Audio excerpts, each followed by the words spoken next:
Today is February 28th, the last day of the month, 2017.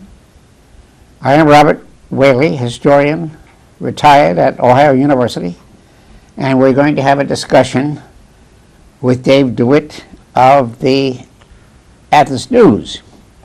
And this is called Athens Speakout 397, and the topic is a long review of Bernie Sanders' book entitled Our Revolution, A Future We Can Believe In, published by New York, St. Martin's Press in 2016. Anyway, part one we have already discussed, which was Bernie's campaign biography and how he was looking to the future. And he was a Jew born in Brooklyn.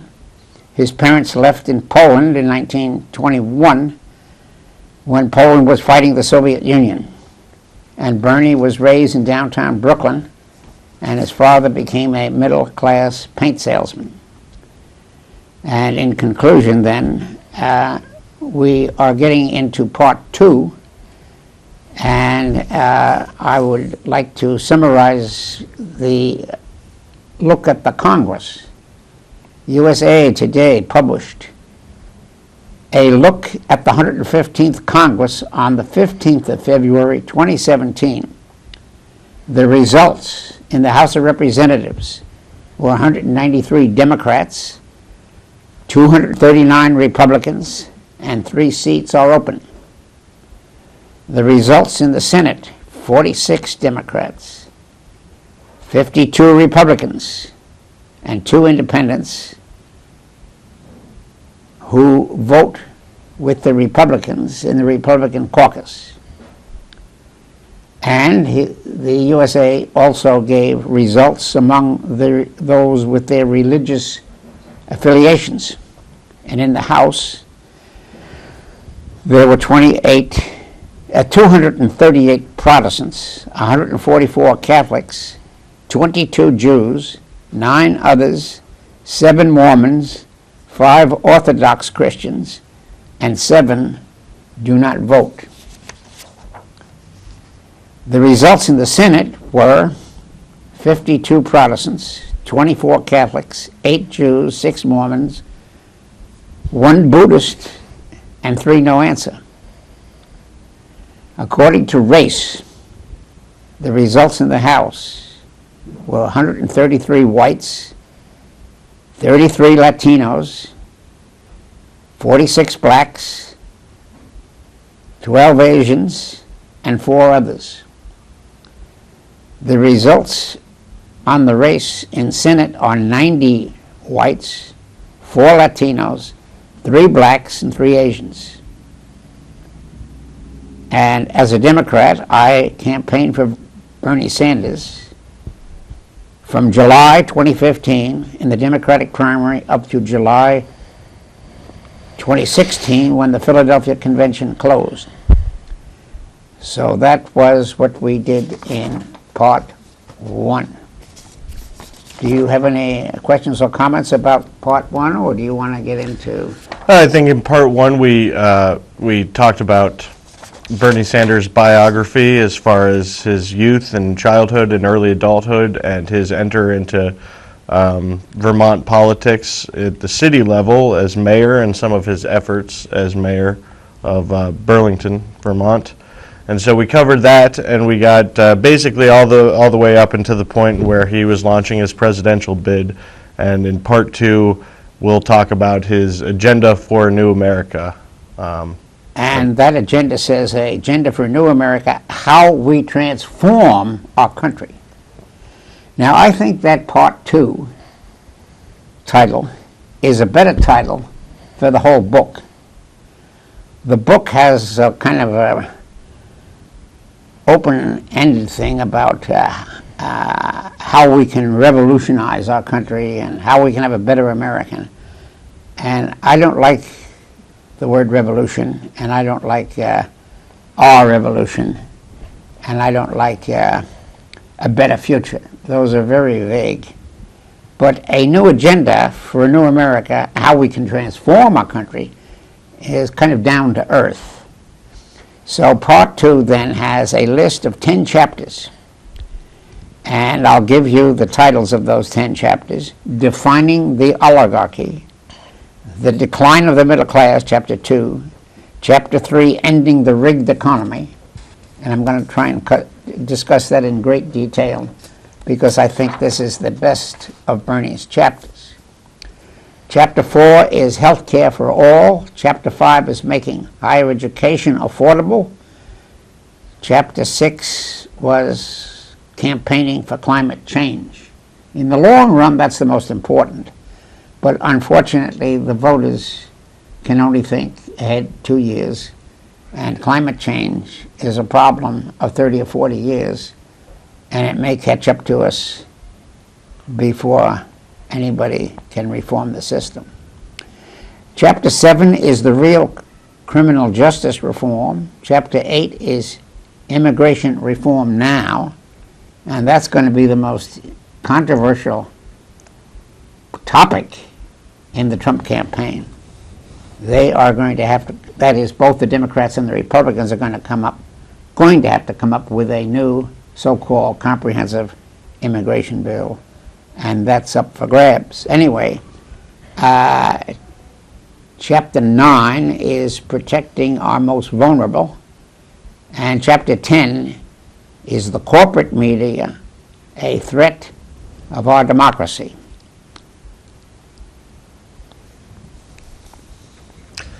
Lois, you want to interrupt about any of these chapters, or does Dave want to talk about any of these chapters?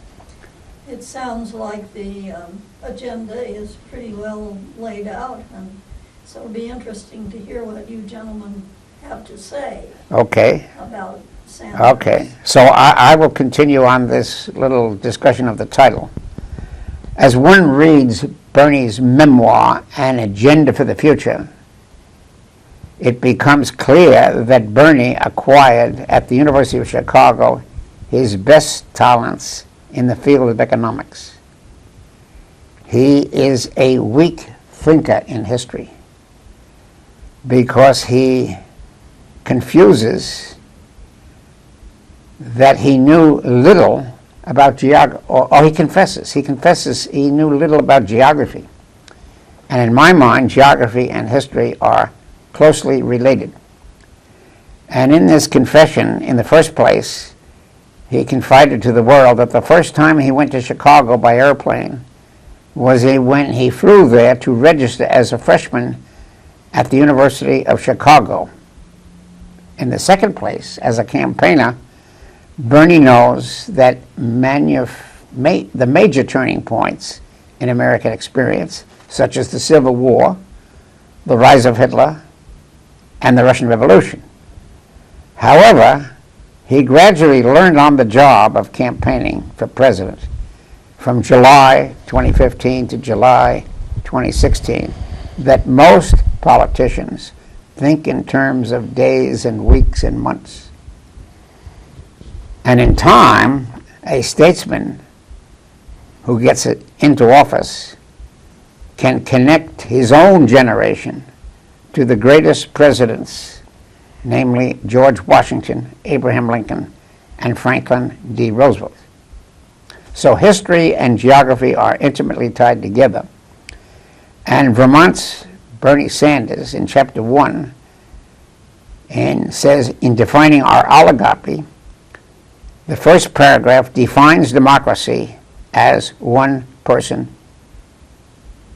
one vote freely, with no billionaires buying millions of votes. That's a very good definition of democracy.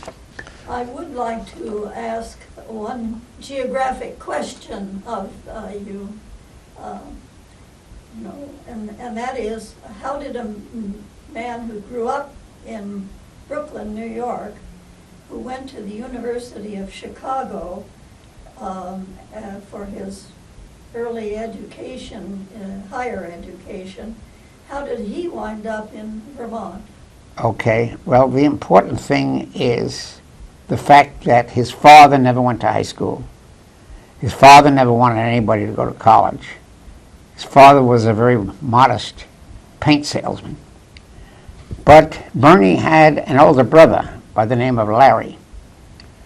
And Larry became almost like a stepfather and got Bernie, who was originally interested in sports, Brooklyn Dodgers, stickball, and was kind of an ordinary student, we'll say. Anyway, Larry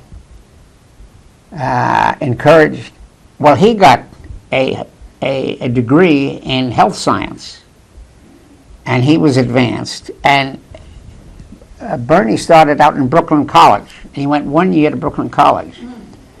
And Larry said, well, you'll just be one more Jew in the big city of Manhattan and Brooklyn, and you'll get lost. I suggest that you go to the University of Chicago and open up a door to a new future. So it was Bernie who said, he had 1 year at Brooklyn College, but he says, apply to Chicago. And that's where Bernie became an intellectual, because he fell in love with Chicago's graduate library. He was not particularly interested in the classes, but he read books in psychology, sociology, political science. Not too much history, but he kind of touched in history. But his big field was kind of psychological, and he was looking for how does a Jew fit in the world. And he felt very intimidated because he was a first-generation college student who went to Chicago, and all of his classmates had parents who had been college educated. Well, anyway, being a Jew in 1968, when the New Left was campaigning, Bernie Sanders had a emotional connection with blacks.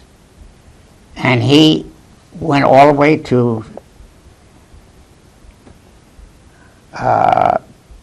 hear Martin Luther King speak in April of 1963, I Have a Dream speech. So he was a fan of Martin Luther King. And then when he got to Chicago, he found that the Chicago South Side, right bordering the university, is all kind of a black ghetto. And these apartments are owned by the university. So he and a bunch of students wanted to integrate the houses, and he got into demonstration. And he became a new leftist of sorts. That's very interesting, Bob, but Yes. I asked specifically, Yeah. how did he get to Vermont? Okay, well, That's not a black state at all. okay. Well, he got married rather young. His father died in 1964 while he was still at Chicago. So he inherited money. And he also decided to get married in 1964 to a Jewish lady. So he felt financially secure with her money and his father's money. And he originally went to Vermont with his wife to go skiing. Ah, That's according to Bernie's own confession, okay? I must admit, I did not hear your other program when Okay. you talked about his early life. Okay, so they went up to the northern part of Vermont, a place called Middlesex, and they were interested in skiing. Now, they did take about 6 months as Jews to go to Israel and look at the kibbutzim. Well, they both decided they were not going to go to Israel and they were going to stay in America, okay? Okay. They were not Zionist Jews. Okay, so they both came back, and he got a quick divorce after about 2 years of marriage. Apparently, and I don't have any guess, I'm just reading between the lines, but apparently his wife was interested in skiing and remained a skier. And Bernie had political ambitions, and she did not want to get involved in politics. So they had a divorce, and he married again to an Irish lady, O'Mara, okay? And then he got into Vermont politics. Now, Vermont was a unique state because is only a small state. Right.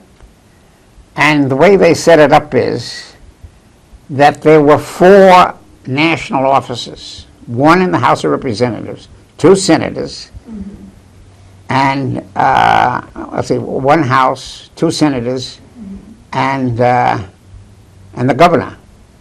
Okay. Well, they set up an independent Vermont independent party. And anybody could run in this independent party called the Vermont Independent Party. I don't have a list here, but I can get you the exact title. So somebody from the University of Chicago said, why don't we run for election? So he had 4 campaigns for the House, for the governor, for the senators, and lost them all by, he came in with 6% of the vote, 2% of the vote. And This was over the years. this is right after he gets out of college, 1964, 1968. And he does that for about 4 years.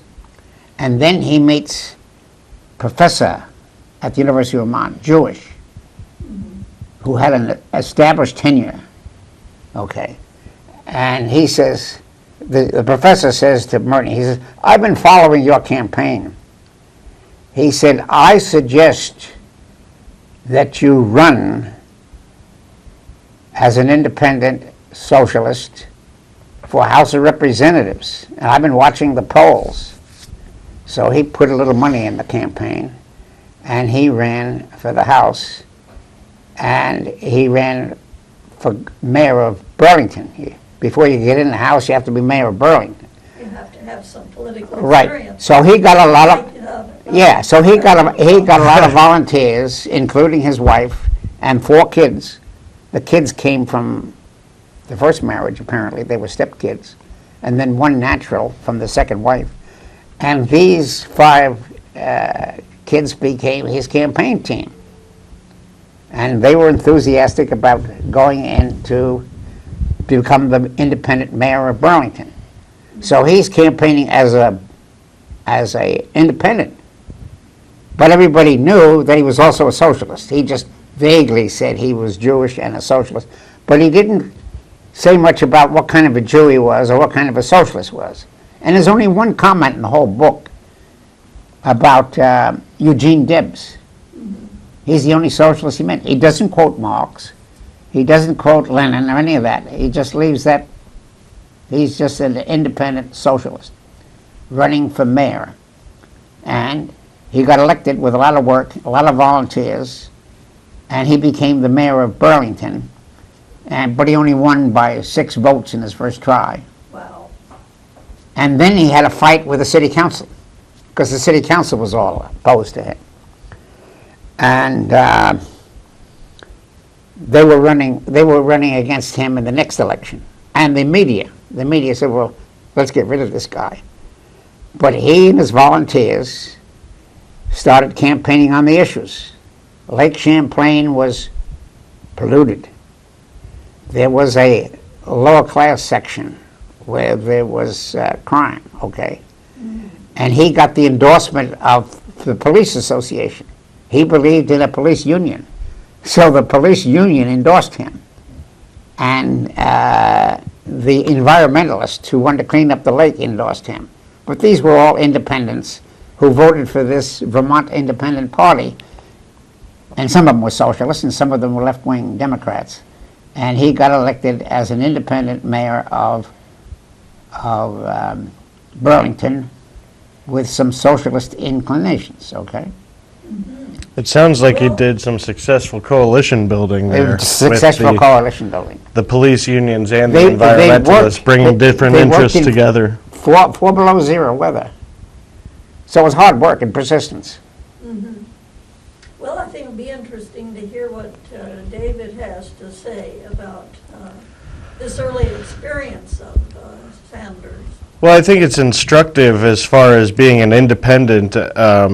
First of all, how difficult it is, winning only 2%, 1% in those early races. And then obviously he knew that he had to build some sort of coalition in order to win races and break up the status quo and challenge the major parties. And it sounds like he knew how to do that well, at least within his community of Burlington, both attacking the segregated portion of town and bringing in those interests, bringing in the environmental interests with the cleaning up of the lake, and bringing in police and public service union There wasn't interests. much segregation except the upper class and the lower class. I was referring to the one part you mentioned about the university. The university, owned- okay, there was the... Well, that was in Chicago. but there were hardly any blacks in Vermont. Yeah. It's almost 99% white. So were there any other interests in the coalition in Vermont? The lower class kids were Okay. getting into crime and drugs, right? So he campaigned with them, and he set up centers for the children, okay, for the kids. He set up a music festival. He opened up a drug addiction thing, and so he was campaigning for what we would call Jewish, Christian common problems, okay? So he got a lot of mothers and kids to support him, and then he invited outsiders like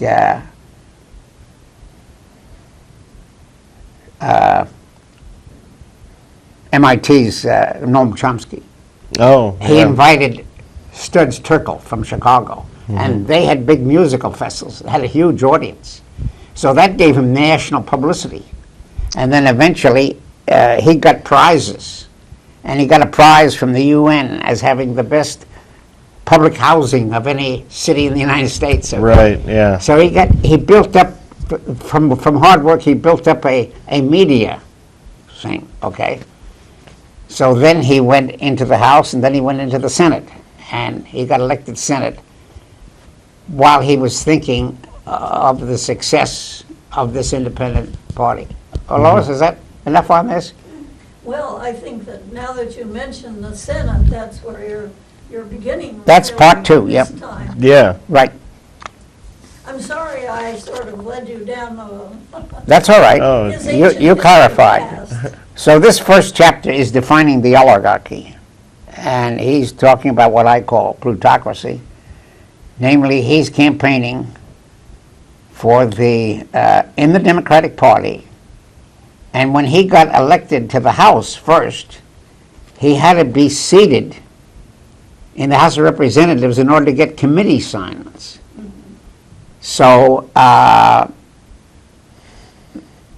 the black from Chicago, a long-time black, can't think of his name right now, and a Hispanic, Hernandez from Texas. These two guys said, well, you can, this black has been there since the year one. He's the oldest sitting black from Detroit, okay? Just slipped my mind now. Anyway, the two of them said, okay, well, we'll give you the caucus job.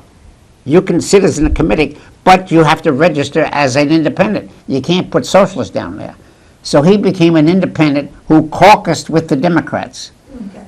Okay, and then when he got to the Senate, of course, he would caucus with the Democratic Party as a Democrat. And socialism and Jew was kind of in the background, okay, by only dedicated, issue-oriented people like you and I, and maybe Dave, okay, followed that line of thinking. Okay? So now he's beginning his career on the national stage. Yeah, the Democrats gave him the opportunity to get into Washington. And he's concerned with oligarchy. And he has chapter 1, the oligarchy, and he defines it as it's democracy. And he writes that the people don't have to stand together. They should stand together to defeat the oligarchy. And democracy should be ingrained in the society of and ingrained in the soul of every American. The voters should remember Jefferson, Adams, Tom Paine, Washington, Madison, Franklin, Hamilton. So obviously he knows the major trends in history, okay? Founding fathers. Yeah, right. Like, Yeah. And he says, oligarchy is we have no kings, no queens, no czars. That's what democracy means. And this reviewer, Robert Whaley, adds that these are all rather beautiful words, but he cannot remember ever hearing a Republican politician ever say these since 1947-48. What they campaign for is money. Cut taxes. Help the rich. You don't hear them talking about democracy or Roosevelt or Hamilton or the past presidents. They think the greatest president was Ronald Reagan. Their history is exceedingly shallow. Okay? Short history. Yeah, short term. Anyway, that's my comment. Okay, so then Bernie Sanders quotes the Declaration of Independence and the preamble to the Constitution. And Whaley has heard hundreds of Republicans mouth the word Constitution, but it's rather abstract. They keep talking about the Second Amendment. The rest of the Constitution is ignored. And they never talked about how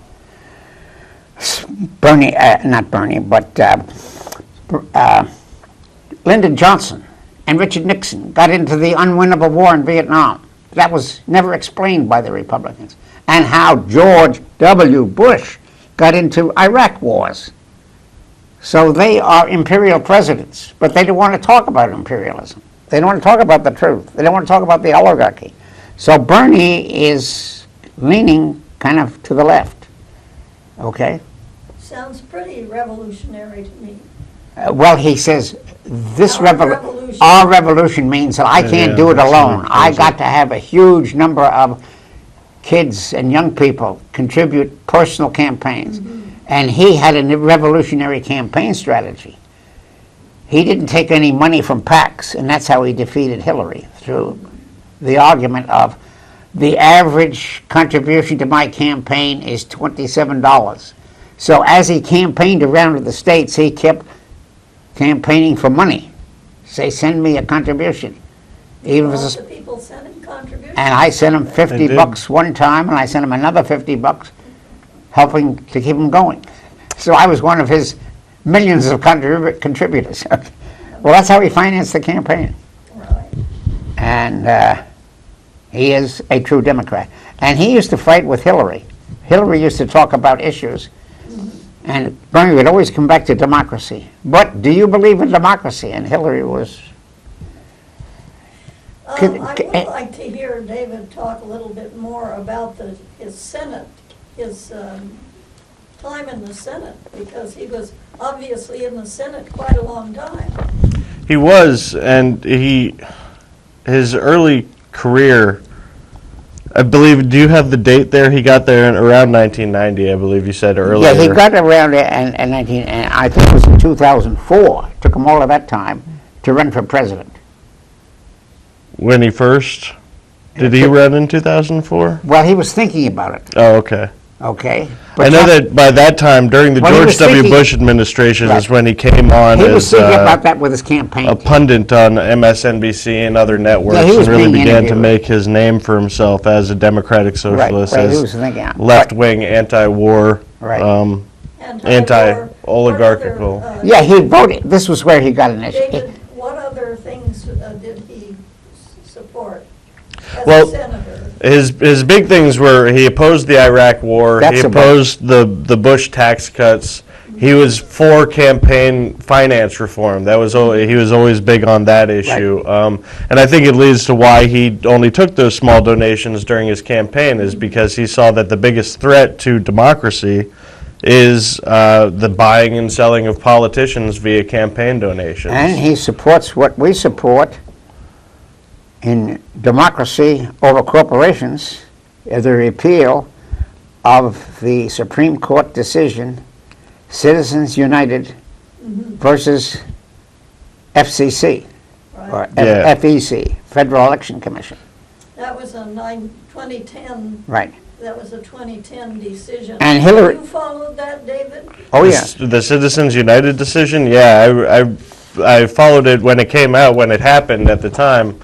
I was because I was always a supporter of campaign finance reform, going back to, McCain-Feingold when they first came out with that. I thought that that was a step in the right direction, even though I don't think that it went far enough, because I do believe that we need eventually a constitutional amendment. But when Citizens United came out, when that decision came around, I saw it as one of the greatest threats to the American system of democracy that I had ever seen in my lifetime, because it essentially legalizes political bribery in the form of quid pro quo campaign donations. That Anthony Kennedy, I believe he was the one who wrote that horrifying sentence that unlimited campaign donations do not give the appearance of quid pro quo corruption. That's a paraphrase, but that's essentially what he wrote, which was the most absurd thing that I had ever seen. I remember being back in Washington in 2008, and there was a book that was written by a libertarian that was about ending campaign finance regulations. And they tried to make this argument that somehow speech and money were the same thing, and that by limiting monetary donations, you were limiting the free exercise of speech. Obviously, I thought that this was a ridiculous argument when I first read it in 2007, and I continued to believe so. And the Citizens United, when that came about, I wasn't surprised because I'd heard these arguments before. Right. But I was just as horrified as I could have possibly been that they were going to officially legalize bribery in the United States. And it's only gotten worse since then with the McCutcheon ruling and several other rulings. Bernie Sanders has always been an ally in that fight, as far as I can tell, throughout his career, on the issue of campaign finance reform. And it's something that we're still going to have to work on for a long time, because right now we don't have any redress in sight, really, as far as that goes. So actually it's time for us to take a station break, though. We're about 30 minutes in, so if you want to take the station break. Okay, my name is Robert Whaley. I'm a historian. I look at every campaign through the eyes of the past. And Bernie Sanders is unique in being the first presidential candidate who was Jewish who campaigned for president. Now, Al Gore appointed a Jew as the vice presidential candidate. That kind of makes the suggestion possible. But then after the defeat of the Gore-Lieberman ticket, Gore and Lieberman had a little falling out about whether they would run again. And Lieberman then became an independent in the state of Connecticut. And then the regular Democrats defeated Lieberman. So we still have some problem of Jews, and blacks even bigger, being accepted by the majority of whites. And of course, we know what Trump did with this issue in bringing back white voters to the ballot box. Okay. So anyway, getting back to this first chapter, Bernie brings up the slavery question by saying that in 1790 there was slavery and class lines existed in the 13 states. But as a fan of George Orwell, I don't think that Senator Sanders ever read his book, because I'm very suspicious of the word racist and sexist on the public airways. Okay, so this is a 1990s, 2010s vocabulary. Okay, so one of the weaknesses of his book is that Bernie has no bibliography, no footnotes, and the course of his campaign biography, he doesn't need one.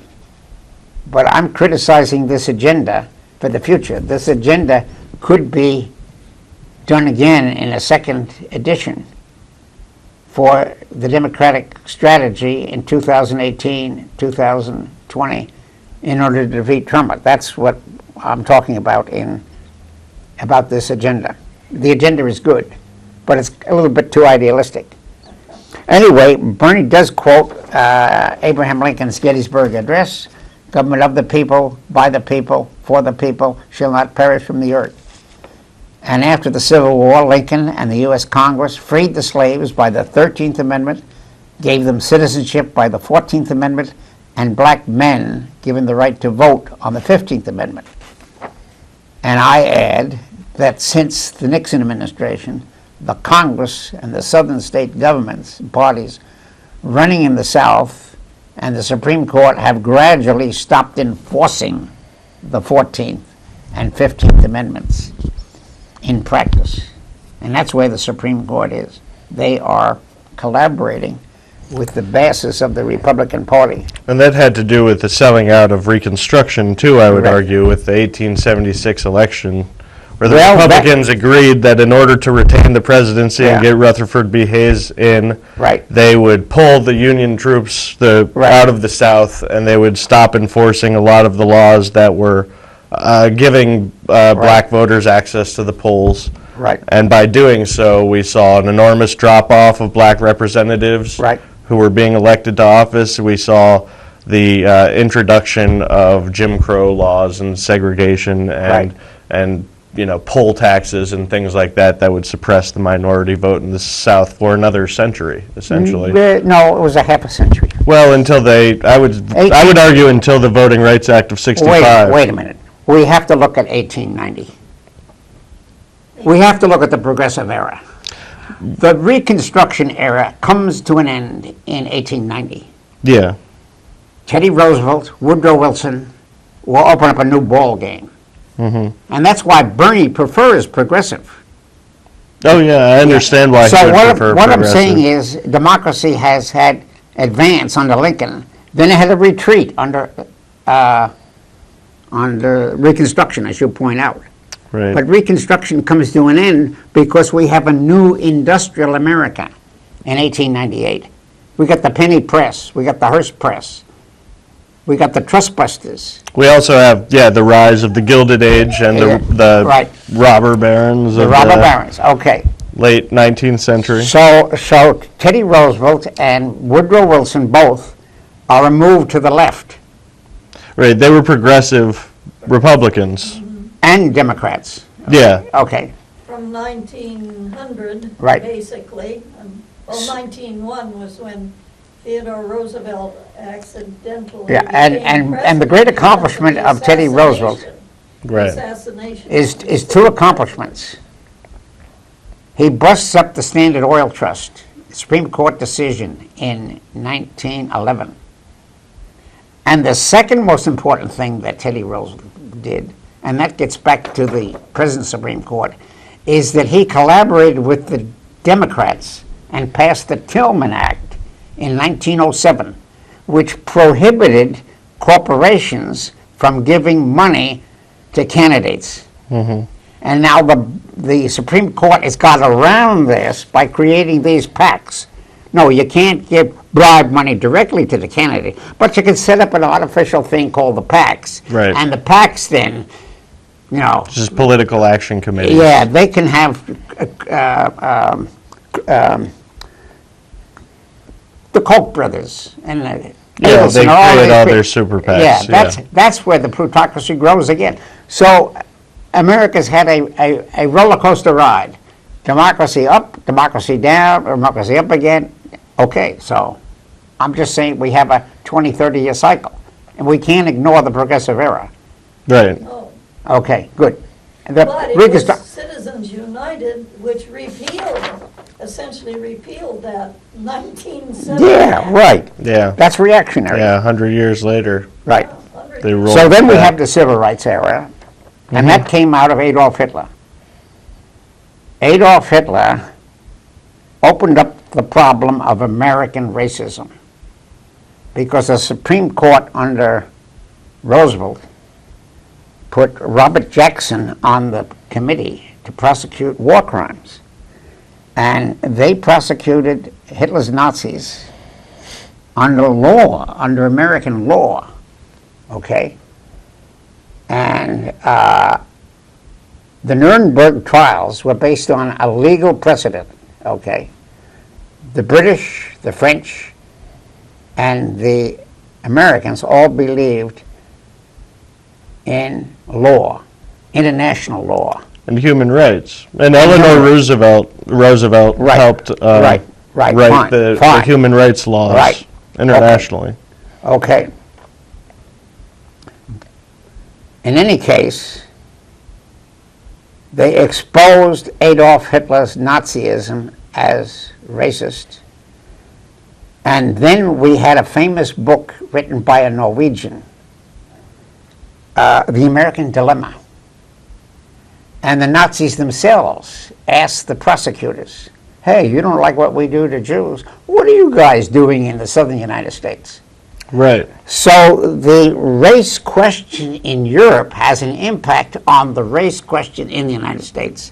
And that leads to Martin Luther King and civil rights. And Roosevelt played into that. Well, he was In still a way, president. in a way. He started to open that door for the Democratic Party. But it's It took a while. It took a slight. It took decades for the Democratic Party to really embrace that, though. So Roosevelt is the most progressive, liberal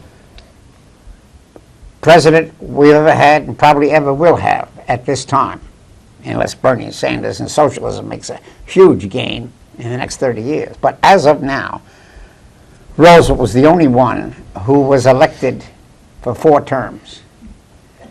And Roosevelt then put in Keynesian economics, TVA, which was a kind of a socialist program, but he was very cautious about race. He still collaborated with the white. He knew Southern. he had the Dixiecrats. He had to have votes. Yeah. He had to have votes. At that time, the Democratic Party in the South held a lot of seats. Right. The Southern Democrats, Right. who were essentially conservative on, just to put it Yeah. euphemistically, on Yeah. race issues. Yeah, Roosevelt was no crusader. Now, Eleanor was different. Eleanor was only the wife.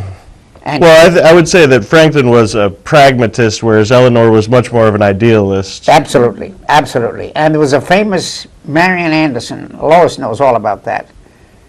Eleanor got Marian Anderson a right to sing in Washington. The regular Democrats, the regular Republicans, were afraid of this thing. Now, the first blacks to get any recognition, Paul Robeson, a singer, a football player in Rutgers.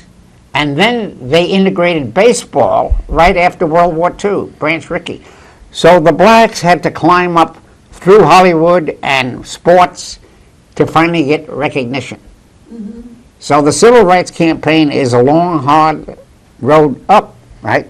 Now, you know anything about the Scottsboro case? Did you ever hear of the Scottsboro case? Yeah, I've heard of it. Yeah. You've heard of it. Well, that set a precedent that you couldn't have a capital case with at least one black on the jury. This was the all-white jury problem. right, yeah. Right. Now, the Supreme Court was very cautious about that. Scottsboro was in a little town in Alabama, and there was something like 7 or 8 blacks in a railroad car during the Depression. And some women were in the railroad car, and they got raped, okay? So there was a trial in Alabama, and it was the Communist Party that came to the rescue. The Communist Party contributed a lawyer to free the Scottsboro boys. Well, the Supreme Court didn't want to really touch it. The Supreme Court never got into the Scottsboro case. What they decided was that the Alabama court had made an error and it should be retried. So there were 3 Scottsboro trials, and they were all kind of obscured in the Alabama court. So finally, the Alabama state court said, from now on, we have to have a black on the jury if it's a capital case. But that wasn't decided by the Supreme Court, but the blacks were getting rights through Jews, okay? Jews were helping, Jewish communists were helping blacks get into politics. And Roosevelt was kind of, and the Spanish Civil War was another problem. Right. Which In was other in words- the 30s. Yeah, in other words, communism and Judaism were kind of obscured in the American political system. And it took a long time for Martin Luther King to have the civil rights. Okay. There were a lot of federal decisions after Roosevelt died. See, Truman continued the integration because of World War II. Roosevelt didn't live long enough to push civil rights, what we call civil rights, Or integrate very hard. the army or anything. Yeah. It was Truman who carried that on, and Hubert Humphrey, various left-wingers in the Democratic Party. And that led to the Dixiecrats. The Dixiecrat was founded by Thurman from South Carolina, Right. Strom Thurmond. because Hubert Humphrey said, let's have some blacks in the Democratic National Committee. A little tokenism, but, not over my dead body. Yeah. And so that's when how we Strom did- Thurmond abandoned the Democratic Party And said the Dixiecrat. But they Yeah. only lasted one term. But the point was that when you and I were young, Bob, the Democratic Party in the South it was a solid Democratic South, but it was the racist South from the Civil War era. Right. Really. Right. Now we have a solid South, so-called, which is Republican. That Yeah. was done by Richard But Nixon. the racists are still around. They're The racist got us- Republicans nowadays, mostly. Right. Right. Which was a very explicit strategy on the part of Richard Nixon and some of his people to take advantage of that division in the Democratic Party and bring the racist vote essentially onto the side of the Republicans in order to win elections in the South. And it was successful. It's called the Southern Strategy. Right. So Martin Luther We need to King, get on to, Martin Luther King, well, was- past Martin Luther King, we're talking about Bernie Sanders in the 90s. all right, okay. 1990. I think we should say a word about Martin Luther King. Martin Luther King started the bus boycott in Birmingham, Alabama. Yeah, right. And Martin Luther King got into the anti-war demonstrations. And Martin Luther King was assassinated in 1967. So the anti-war movement and the race problem are tied together. Yes, they are. Good. And Sanders participated in the anti-war movement. Yes. He got into first he was As in a the races, student. and then he got into the anti-war. Right. He started out in 1968, just after King was assassinated. And then in 2004, when George W. Bush got involved in Iraq, he could take a stand against the war. But he has to have a real issue to get out there. He's not going to. So he went from the race problem into the war problem, where I started the opposite way. I was in the war problem and then kind of discovered the race problem. And you had the race problem first, and then you got into the anti-war problem. That's all I'm talking about. It's the evolution of how we get to the left. Well, anyway, the civil rights era ends in 1967 in a Supreme Court case, Loving versus Virginia. 1967, the Supreme Court strikes down the state laws which prohibited blacks from marrying whites. And since 1967, you've had a Republican backlash with Nixon and the Republican Party. So racism is with us, unfortunately. Okay, that's a good point for my summary here. What time have we got here? We've got about 10 minutes left. Okay. Well, getting back to Give or Bernie's first chapter here. No. What? First chapter? Oligarchy. Of the second half of the book. Yeah, Well, there are 10 chapters, and we haven't even finished the first chapter, oligarchy. I'm Yeah. just talking about Bernie Sanders' definition of democracy. And part of it was no race, the race problem, and part of it was the war problem, and part of it was money. And I want to say something about the feminist. Sanders says in that first chapter, he reviews the history of the women's movement in the mid-19th century and cites Lucretia Mott, Susan B. Anthony, and Elizabeth Cady on page 187 of this first chapter in the oligarchy. So Bernie Sanders is out for women's rights, but not as strong as Hillary was. women's rights was just one of 10 issues. That's the difference. Oh, so, Okay. Well, do you want to say anything about that, or should we keep on moving? I think that's page 21, so you're onto this one here. Okay, all right. You're finishing up chapter. You want to talk about? Well, I'm going to talk about the graphs. Want to get into the statistics. I want to say something about Bernie's strength. He's weak as a historian, but he's strong as an economist. Okay, that's what I would like to say. And I have a table here that he has. Bernie Sanders writes about the power of money, in which the senator from Vermont denounces the Supreme Court decision, Citizens United versus the Federal Election Commission, 2010. 5 corporate justices who were Republicans and former corporate lawyers decided to strike down the 1907 law, the Tillman Act. As Bernie put it, the wealthiest people in this country and the largest corporations can now spend unlimited sums of money on television, radio, and online. That's all in this first chapter of The Oligarchy. Bernie publishes his first graph, this is the economics, in which he documents the charge of undermining American democracy. And graph 1 is called percent of voting by family income brackets. 2000 up-to-date statistics. Bracket, and they have 10 brackets that go from 2012 to 2014.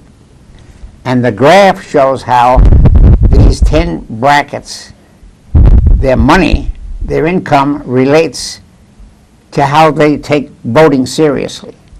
So the first bracket, number 1, is those who have income less than $10,000 annually. And they have the lowest voting turnout. And then the last bracket, number 10, is income more than $150,000 annually. So looking at the first bracket, the bars in 2014, only 23% of the voters who make less than $10,000 bother to go to the polls. That's the problem. The blacks are so ignorant and apathetic, they don't vote. They don't vote in large numbers. Okay. Now looking at bracket 10, the bars in 2014, 52% of the voters who made more than $150,000 saw the connection between income and passionate interest in going to vote in every election. That's the problem of Hillary Sanders. I mean, the problem of Hillary. She didn't get the blacks to turn out. And Bernie got a few blacks to turn out, but he was still running uphill. You have any comments on that table and its significance or its importance? I would have to look at the table itself. I'm confused a little bit about, you're talking about income levels, but then you started talking about race, and that there are bars, confused me. okay. There are brackets, 10 brackets. Bracket number Of income level. of income. Right. People who make So this has to do with socioeconomics. I didn't do the brackets cover anything about race? Because you mentioned race there. Okay. The title of the graph is percent of voting by family income bracket. So these are income. So basically, what it's saying is that poor people, by and large, don't show up to vote very much. Okay. Now, if you want to look at the race, you can see that the majority of the blacks are in this lowest income bracket. Yeah, well, You got to make that calculation yourself. probably a majority of white people are in lower income brackets as well, though, right? I mean, did this graph break it down All right, by race? let's go. It did not break it down by race. Okay, But so it's let's in- just focus on income then. All right. Well, let's go over the tactics thing. So people who made less than $10,000 generally didn't show up to vote. That's right. So poor people didn't show up to vote. That's right. 2 minutes. Okay. So All right. So then, I think that's our compare that with takeaway. number 10. The income with more than $150,000, okay? So the results are that only 23% of the voters in bracket 1 who made less than $10,000 bother to go to the polls. Low Right. turnout. And the That is higher very- income people The had higher income- turnout. There were very few blacks in that hierarchy, okay? Do you get the Well, connection? you keep reading race into it. What I'm hearing is that more people who are well-to-do All right. make it to the polls more often than people who don't have money. And I think that is a problem. Okay. And I think that a lot of Republican laws that are designed to suppress the vote, such as voter ID and whatnot, are Okay. meant to suppress All right. people with lower Okay. incomes. All right, now there's a second graph here.